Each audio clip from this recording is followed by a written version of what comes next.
Welcome to Devasena అభిరుచులు. ఈరోజు మనము బీరకాయ పొట్టుతో ఫ్రై చేసుకుందామండి. బీరకాయ పొట్టు ఫ్రెష్గా ఉన్న బీరకాయలు జ్యూస్ తెచ్చుకోవాలి. లేతగా ఉండాలండి బీరకాయలు కూడా. చూడండి ఎంత ఫ్రెష్గా ఉన్నాయో, తాజాగా ఉన్నాయండి. తాజా బీరకాయలు అయితేనే ఫ్రై బాగుంటుందండి. వాడిపోయి కొంచెం ముదిరిపోయినట్టుంటే నార వస్తుంది. నార రాకముందే లేత బీరకాయలు జ్యూస్ తెచ్చుకోవాలి. ఎంత లేతగా ఉంటే ఫ్రై అంత రుచిగా వస్తుందండి. ఇది సన్నగా ఉండే బీరకాయలు జ్యూస్ ఏరుకొని తెచ్చుకోండి. ఈ తొక్కుతో ఫ్రై చేసుకున్నాం. తొక్కుతో చట్నీ చేసుకోవచ్చు, ఫ్రై చేసుకోవచ్చు అండి. ఇంతకుముందే చట్నీ చూపించాను నేను. ఇది ఫ్రై చేస్తున్నామండి.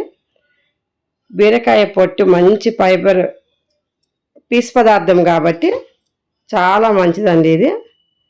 చూడండి ఈ విధంగా పొట్టు తీసి పక్కకు పెట్టుకోవాలి. చూడండి ఈ విధంగా కొంచెం మందంగానే తీసుకోండి చెక్కు. మరీ పలుసుగా తీస్తే ఫ్రైకి అంత మంచిగా ఉండదు. కాబట్టి కొంచెం మందంగా తీసుకుంటే మనకు ఫ్రై చేసుకోవడానికి వీలుగా ఉంటుంది. మరీ పలుసుగా చేస్తే రాదు. చూడండి ఈ విధంగా సన్నగా ముక్కలు కట్ చేసి పెట్టుకోవాలి. బీరకాయ పొట్టుని ఈ విధంగా సన్నగా ముక్కలు చేసి పెట్టుకొని దాంట్లోకి సరిపడా ఒక 6-7 మిరపకాయలు ఎండుమిర్చి తీసుకోవాలి. ఒక చిన్న కప్పు నిండా పల్లీలు, ఒక 4-5 ఎల్లిపాయలు, 1 స్పూన్ మినప్పప్పు, 1.5 స్పూన్ శనగపప్పు, కరివేపాకు. ఇప్పుడు మనం స్టవ్ మీద బాండలు పెట్టి బాండెట్లో పల్లీలు వేసుకొని వేపుకుందామండి. ఇవి డ్రై రోస్ట్ చేసుకోవాలి. ఆయిల్ ఏం వేయొద్దండి, ఎందుకంటే ఇది మనం ఫ్రైలోకి పల్లీల పొడి చేసుకోవాలి దీన్ని. అందుకని డ్రై రోస్ట్ చేయాలండి. ఇది బాగా సన్న మంట మీద వేపుకోవాలి. పెద్ద మంట పెడితే మాడిపోతాయి కానీ ఏగవు.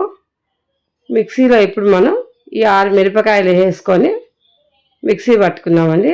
చూడండి సన్న మంట మీద ఈ విధంగా ఈ కలర్ వచ్చే వరకు వేపుకోవాలి. ఇప్పుడు వీటిని పక్కకు పెట్టుకున్నాం చల్లారే వరకు. మిక్సీలో కారం ఫస్ట్ ఒక తిప్పుకొని తర్వాత పల్లీలు వేసి కొంచెం సాల్ట్ వేసి మిక్సీ పట్టి పెట్టుకోవాలండి. ఈ విధంగా పొడి చేసుకోవాలి. మరీ మెత్తగా కూడా పట్టద్దు, కొంచెం బరికే ఉండాలి. ఇప్పుడు స్టవ్ మీద మనం కడాయి పెట్టుకొని కడాయిలో ఆయిల్ వేసుకుందామండి. ఆయిల్ కూడా ఎక్కువ పట్టదు, కొంచెం అయితే సరిపోతుందండి.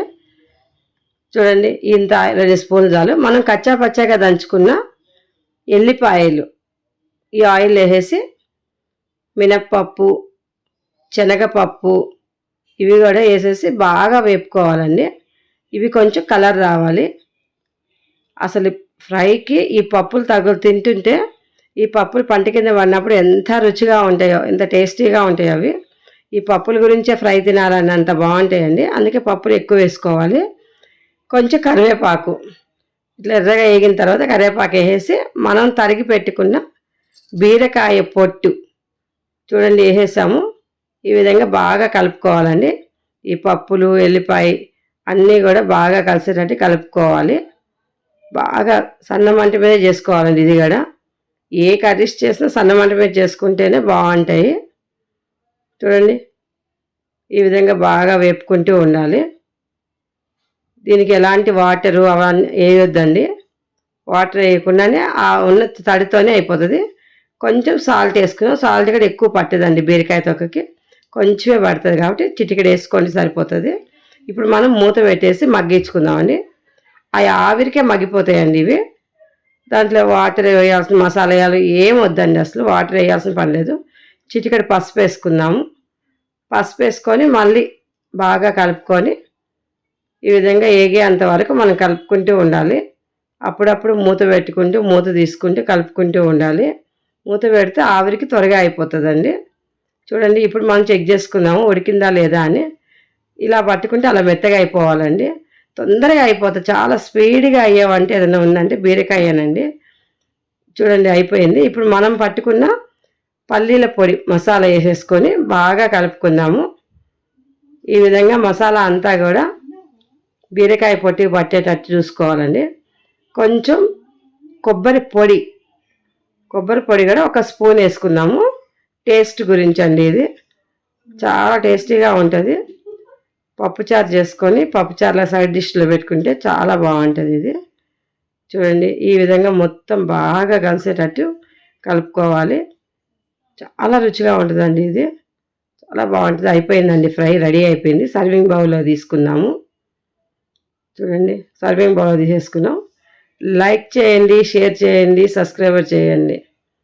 ఎవరైనా కొత్తగా మా ఛానల్ చూసే వాళ్ళు ఉంటే సబ్స్క్రైబ్ చేయడం మర్చిపోవద్దండి.